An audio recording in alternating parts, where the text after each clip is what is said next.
Domain अगर हम चर्चा करते हैं तो टॉप लेवल डोमेन में जब हम बात करते हैं तो टॉप लेवल डोमेन के आगे दो कैरेक्टर जो होते हैं, दो अल्फाबेट्स जो होते हैं वो हिडन होते हैं, जिसको हम कहते हैं GTLDS, यानी कि जेनेरिक टॉप लेवल डोमेन।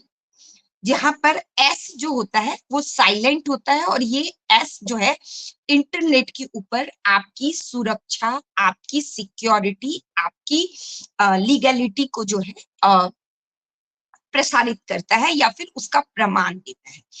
अब हम बात जब जब हम टीएलडी की बात करेंगे तो वहां पर हमारा जो है जी और एस जो है वो साइलेंट रहता है, और टीएलडी के साथ हमारी जेनरिक टॉप लेवल डोमेन जो है ऑलरेडी वहां पर इंक्लूडेड रहेगी।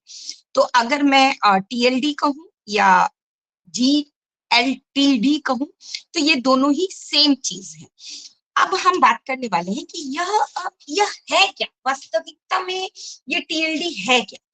टीएलडी जो है वो इंटरनेट में डोमेन नाम प्रणाली को जो है डीएनएस से कहते हैं, डोमेन नेम सर्वर, जिसका फुल फॉर्म होता है डीएनएस का, कि सबसे ऊपरी सतह पर मौजूद डोमेन नामों का एक वर्ग है। यानी कि जैसे हम लोग किसी का एक अपनी सोसाइटी बनाते हैं तो हम कुछ लोगों को ऊपर रखते हैं ना, कि भैया ये लोग जो है ना हमारे मुखिया रहेंगे। एक बिजनेस बनाते हैं तो ये हमारे जो है चीफ डायरेक्टर रहेंगे बिजनेस के, ये सीईओ रहेंगे, सीएमओ रहेंगे, ये बोर्ड ऑफ डायरेक्टर रहेंगे। तो जो ऊपरी वर्ग है उसको हम टीएलडी के नाम से जानते हैं। यानी कि सबसे पहले जो ग्रेडियंट्स इस दुनिया में आए, सबसे पहले जो एक्सटेंशन आए, अगर हम परिभाषा में अगर जाएं तो जो सब ये वो डोमेन है टीएलडीएस, वे डोमेन एक्सटेंशन है जो सबसे पहले किसी विशिष्ट देश भौगोलिक क्षेत्र से संबंध नहीं रखने वाले हैं, क्योंकि हमारा जो ज्योग्राफिकल डोमेन होता है वो ऑलरेडी किसी या तो कंट्री से संबंध रखता है या फिर किसी ना किसी स्टेट या फिर किसी बिजनेस से संबंध रखता है। लेकिन जब हम GTLDS की बात करते हैं तो ये वो डोमेन एक्सटेंशन है जो किसी विशिष्ट देश या भौगोलिक क्षेत्र से संबंधित नहीं होते हैं। इन्हें सामान्य उपयोग के लिए डिजाइन किया जाता है और ये विभिन्न श्रेणियों के उद्योगों से को संबंधित करते हैं। कहने का मतलब है, ये तो परिभाषा होती है। परिभाषा से हम लोग क्या समझ रहे हैं? हम लोग समझ रहे हैं कि ये जो टीएलडी डोमेन्स होते हैं, ये इस तरीके के डोमेन होते हैं जिनका किसी भी देश के क्षेत्र से या नाम से कोई भी हम लोग इश्यू नहीं रहता है। लेकिन ये जो डोमेन होते हैं, ये हमारी जो भी बिजनेस, हम जो भी इंटरनेट के ऊपर बिजनेस कर रहे हैं, उन बिजनेस को किस तरीके से हम उस बिजनेस के आधार पर किस तरीके से डोमेन का चुनाव करेंगे, तो उसको ये क्या करते हैं, नोटिफाइड करते हैं उसको। मतलब आपको बिजनेस को बताने की जरूरत नहीं होती है, आपका जो ये एक्सटेंशन होता है, ये जो टीएलडी होता है, उसी के आधार पर लोग समझ जाते हैं कि ये जो है ये बिजनेस इस तरीके से ग्रो हो रहा होगा। तो पहले के दुनिया में जो है कुछ टीएलडी थे जिसमें देखिए सबका नाम बोलना पॉसिबल नहीं है, तो मैं यहाँ पे 4-5 उदाहरण आप लोगों को दे रही हूँ।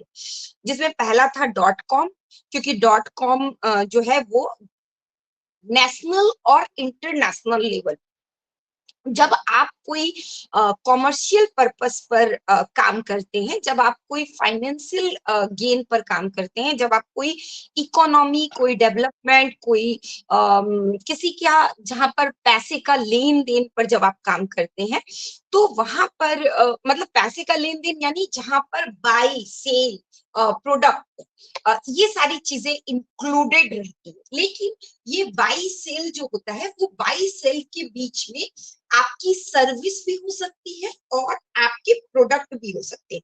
जहां पर फिजिकल प्रोडक्ट को, अगर आप फिजिकल प्रोडक्ट के लिए .com ले रहे होते हैं, तो फिजिकल प्रोडक्ट के लिए हम .com को सिलेक्ट नहीं करते हैं, और कर भी सकते हैं जब आप एक बहुत बड़े स्तर पर काम कर रहे हैं, तो आप .com सेलेक्ट कर सकते हैं।